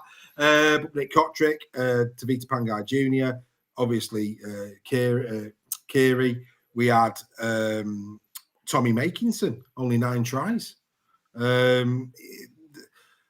This for me is what led to McNamara probably going, is the fact that those lads really didn't hit the ground running. I won't say letdown's a tough one to say. You don't know what goes on behind the scenes, but it's fair to say they didn't cover themselves in glory. Let's go as far as that. Just didn't work out, did it? The recruitment. No. I think the one is Keary is the most important one, and I think that ultimately was, those signings are what cost Steve McNamara his job. They all flattered to deceive. I don't think any one of them had a good season, and it was. I think Warrington's dodged a bullet with Pangai Jr.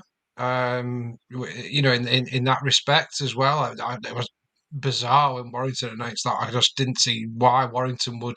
He didn't show anything to warrant going to wire. But yeah, I think more so Keary. I think they put your playmaker is massive, isn't it? If you're bringing in, out of retirement, wasn't he as well? I think Keary had retired. So, I had him down as Catalan's most, influential. If they were going to do anything, the one to watch, and he flattered to deceive. I don't think it was helped by his negative comments regarding Super League as well. That didn't help.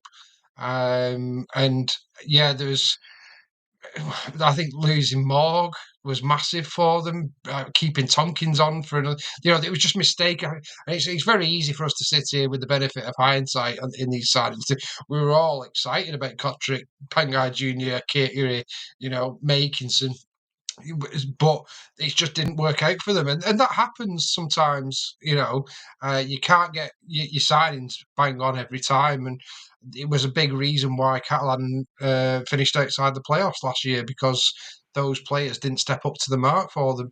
Are they going to get it right this season? Well, time will tell. But there's always it's always the case, isn't it? With every side, we'll say, oh, they've not signed well, and then all of a sudden they do brilliantly. Look at my club, even myself. I had Lee outside the playoffs with the changeover of personnel and stuff like that they had last year, and then look what they did. So it was nonsense. Steph, I told you at the time, it was nonsense. You're always finishing the top six. I always have. Well, we said that, but then we all said that Catalan had signed really well.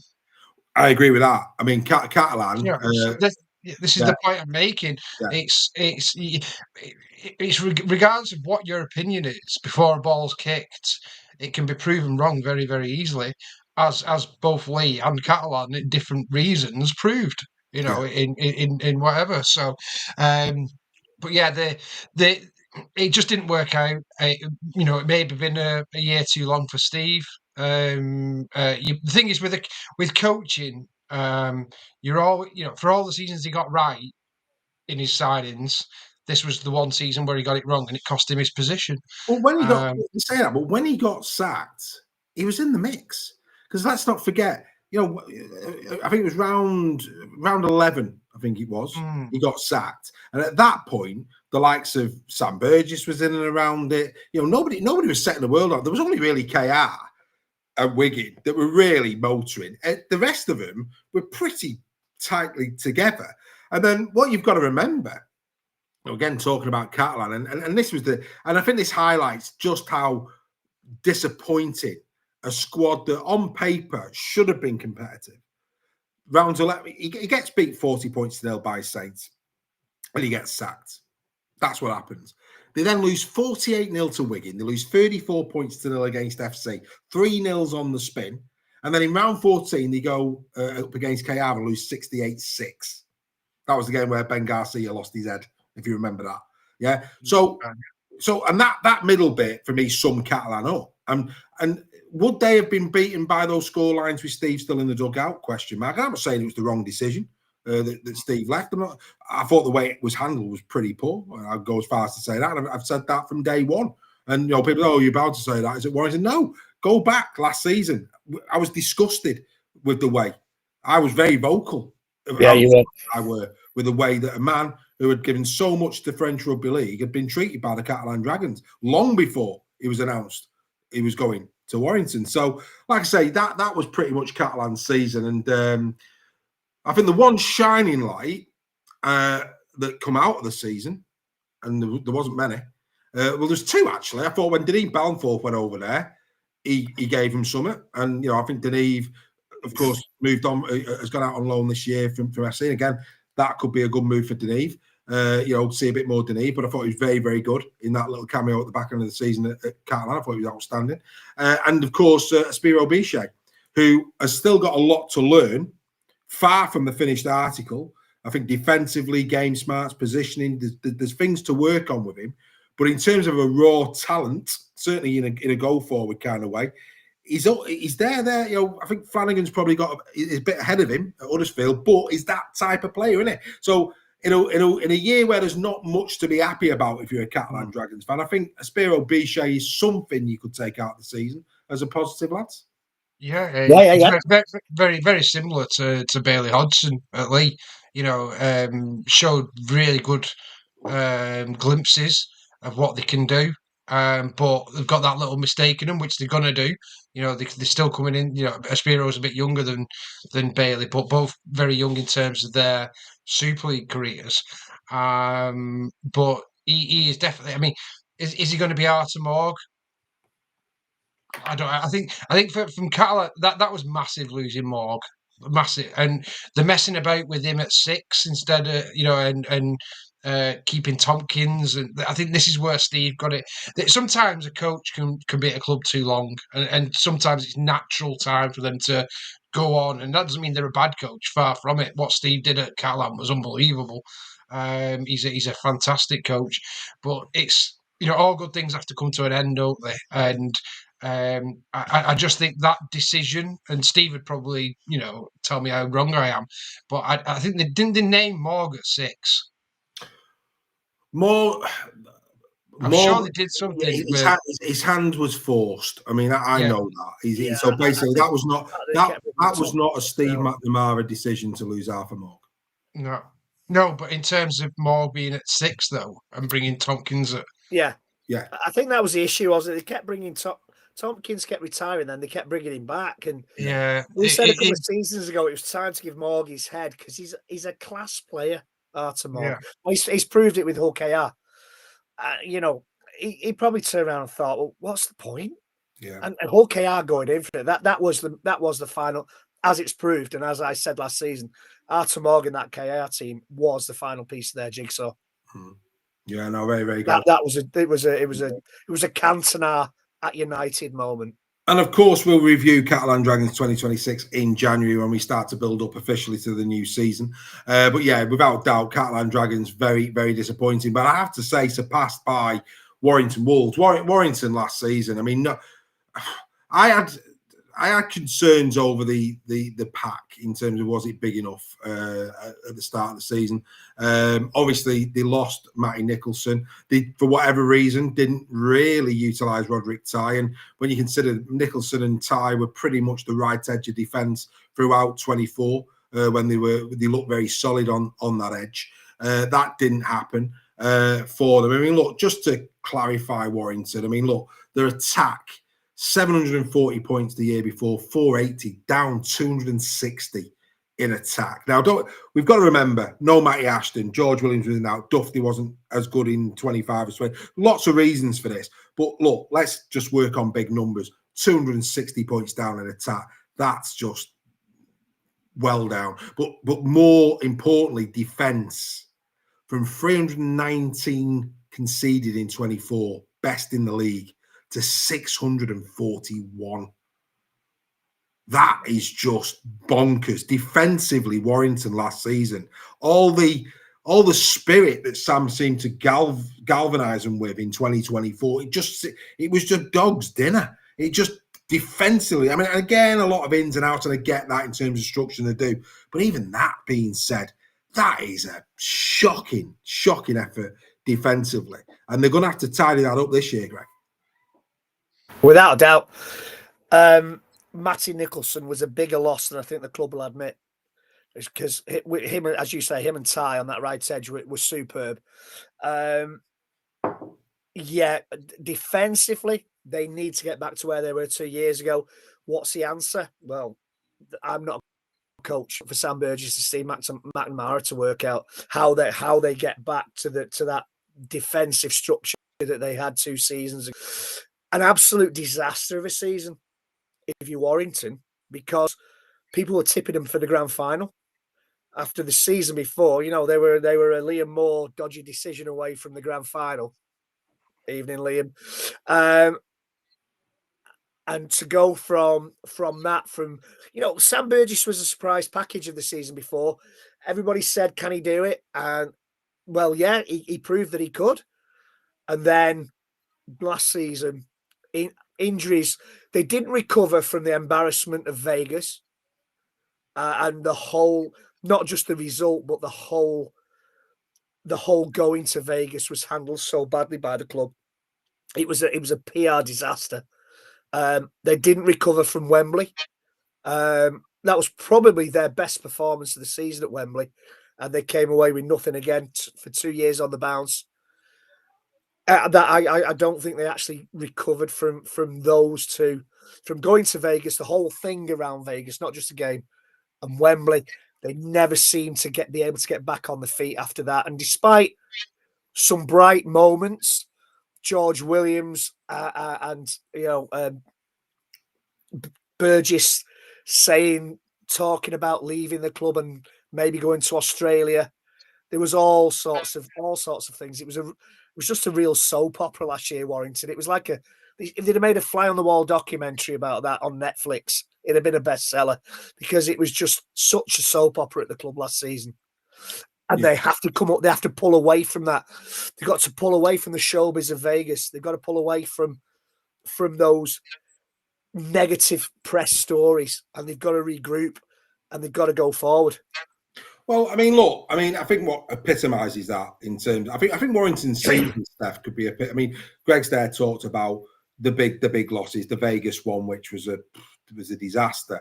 The fact, I mean, look, brilliant semi-final win against Lee. Again, I think they were the two best performances of the season. Lee in the final, I would go as far as to say that, without doubt. Of course, Warrington fans probably have enjoyed the 3 wins over Saints on the way as well.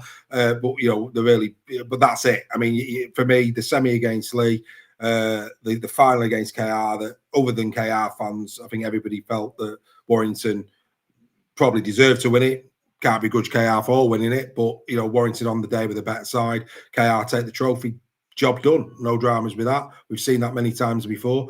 Greg, St. Helens case in point, we got away with one there. 3 wins over Saints. But I think the flip side, Steph, is, I think Warrington's season was epitomised by a couple of things, and probably the Castleford loss away and the Salford loss at home. Pretty much that's Warrington's season. Warrington with a great history. I mean, don't get me wrong, taking nothing away from Castleford or Salford for those wins, and I'm not. But this is a Warrington side that were punching the year before for a grand final. You don't lose to Castleford away and Salford with what they had got. I mean, in fact, both of those teams were problematic last year seasons for both. Salford on a grand scale, Castleford weren't much better, albeit more solvent. Warrington should be dispatching them and dispatching them comfortably, and the fact that they didn't, I think those 2 losses tell you everything you need to know about Warrington's season. Yeah, sometimes losses can define a season more than wins, especially in a season where it has been disappointing. I was going to say I disagree with Reggie. I don't think your best performance was the final. I think it was the semi-final against Lee. That was an unbelievable performance by, again, I know one that really hurt my club in terms of the way Lee played in that game. But I think that was down to the way Warrington, and more specifically, I think Paul Vaughan in that game was exceptional for Warrington. Obviously, a player that's left the club now and gone to York, isn't it? Good pick up for York. I think he'll be good. Yeah, I agree. I think he will be. I think you can't discount the injuries for Warrington. Significant players, George Williams, Matty Ashton. That huge losses. But then you had players who stepped up to the plate in Jake Thulis and players like that. So that's a really good point, because again, in the same way we talked about Spiro Bichet, Jake Thulis was a real positive for Warrington last year. Yeah, I think the biggest one for me was Danny Walker. That was a huge loss, and we saw when Danny came back towards the back end of the season, Warrington's performances, even though the wins maybe didn't come as much, the performances definitely improved. So I'm not concerned for Warrington. I think they've still got the nucleus of a good squad. My only thing last year was a bit with the Sam's mentality as an NRL player, bringing that coaching philosophy over from the NRL, and I think it's great to reference not only the attacking side, but more so the defence. That would be the concern for me. Why did it go off? And I think with those injuries came a bit of disbelief in the squad. I think they lost confidence in themselves and what they could actually do as a team, and hopefully they can get that confidence back, because there's no doubt that the team's good enough. They've got the players there, so it's going to be really interesting for Warrington this season. But there's all sorts of factors that determine a season, and you need luck. If you're going to do anything in a season, you need luck. And I don't think Warrington had luck. Not as bad as Huddersfield. I don't think anybody, Huddersfield will be saying old RB when it comes to injuries. I think what I would say there is the nature of the injuries. I mean, to have so many ACLs in one season, it's unheard of. It's unheard of. Absolutely, and to key personnel as well. Like I said, Matty Ashton is an international winger. Danny Walker should have been the starting England hooker, with Lytton.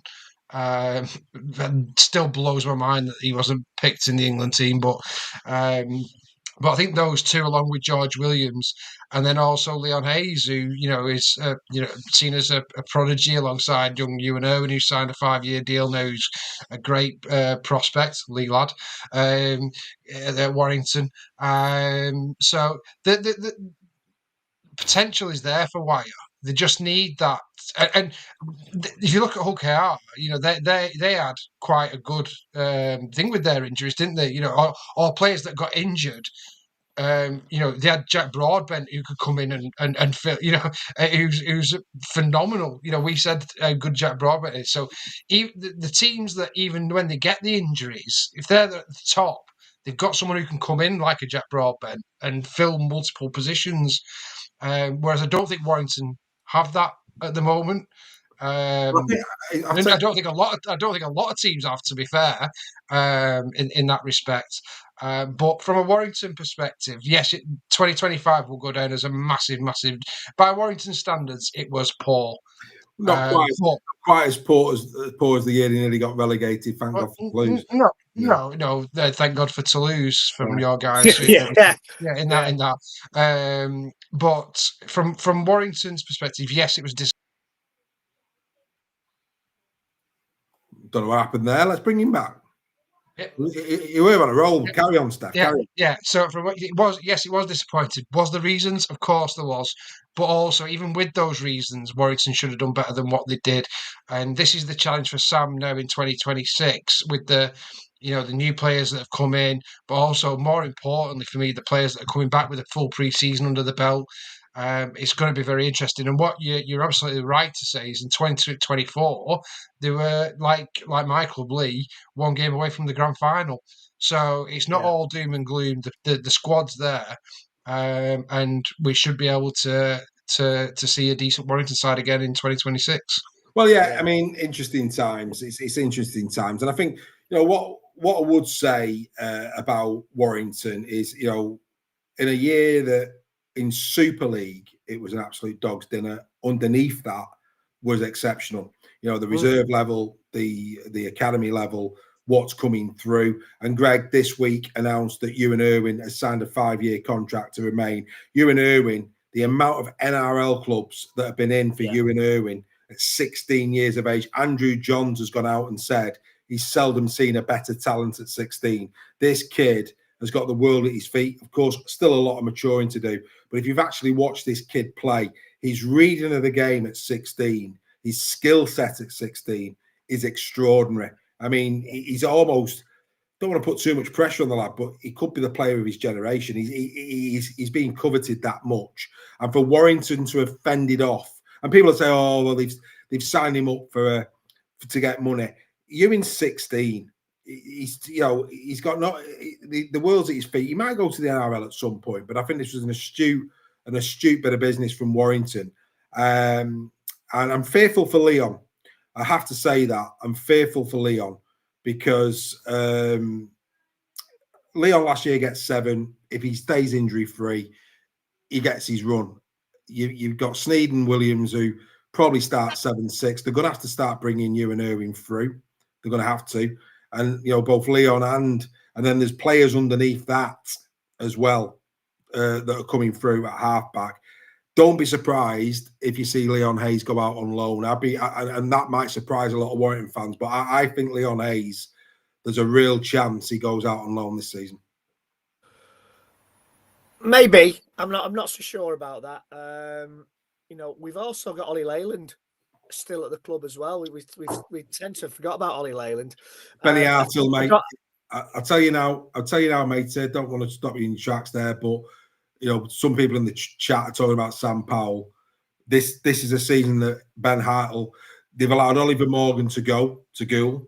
They've put a lot of weight behind Benny Hartle. Ben Hartle, and he's got the game, but Ben Hartle needs to come to the fore this year.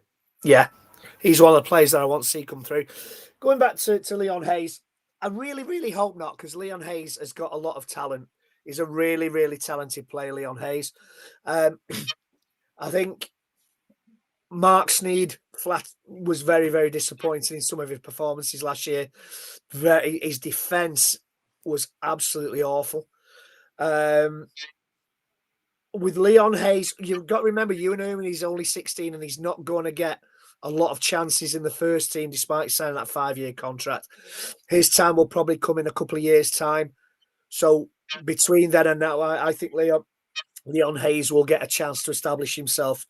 And I think it will be Hayes and Irwin in 2 or 3 years' time. Maybe, Irwin may get the chance next year when George Williams goes to the NRL. I don't think Hayes will go on loan. I think he may well start a lot of games this season, Leon Hayes, if he's fully fit. Ewan Irwin is still very, very young, still at college, so probably won't feature a lot this season. His time will come in the next couple of seasons when Williams goes to the NRL. Mark Sneyd probably is moved on, and then what an exciting partnership that might be. Leon Hayes and Ewan Irwin at 6 and 7. That would be a really, really exciting partnership for me. I will. Well, we'll see. I think Leon will go on loan, but it's all opinions, mate. You might be right. You might be wrong. Warrington fans, would you be happy if you had Mark Sneyd at your starting standoff? I think we're going to see Ewan Irwin get more games than people think. I really do. I agree. I think they're going to. Yeah, you might be right, but he's still at college, isn't he? Yeah, yeah, but I don't. I mean, I think it'd be a step too far to put him up against top 6 sides. But I think the likes of York, the teams that have been promoted into Super League, those teams that finished beneath Warrington last year, would not be surprised to see Ewing getting that. There's a lot of talk in the chat reference Matt Duffy, and there's a lot of talk about where's the photos. He's still in Australia. He's not come back yet. No, I'll just put that straight out there. Matt Duffy is still in Australia. Okay, he's due back next week, and I hear it on good authority that he'll be sitting down with the club next week in terms of his role at Warrington in 2026 and beyond, and more will come out with regards to that, I'm sure, in the weeks ahead. So that's the story with Matt Duffy. Matt Duffy is not in the UK at this moment in time; he's still in Australia. So that's the first thing. I think Ewan Irwin will get more game time, and I think the other thing that from a Warrington, and look, Warrington. I'll tell you what's interesting. If you actually look at the quota spots, and I'll just put this out there for people who have thrown. Warrington have always been seen as trying to buy a championship. Let's be crystal. They've always gone out for Greg Inglis and these types. The marketing signings. That's what they do. Now, there's been a lot of noise that have come out of Warrington over the last 12 months in terms of pathways. I mean, we had Gary Chambers at the start of last season. Okay, at the start of last season. Yes, that's why he's in Australia, Andy. We had Gary Chambers on at the start of last year, and he talks about pathways and blocking pathways and things like that. And I think what we've seen with the announcement of the new squad is Warrington at this moment in time, including Matt Duffy, I've got 6 quota spots. 6. The vast majority, there's a lot of clubs that have got the full 10. There's Toulouse at 4, and then after that, it's Wigan and Warrington at 6. Warrington are absolutely bought into, no doubt about it, producing their own players.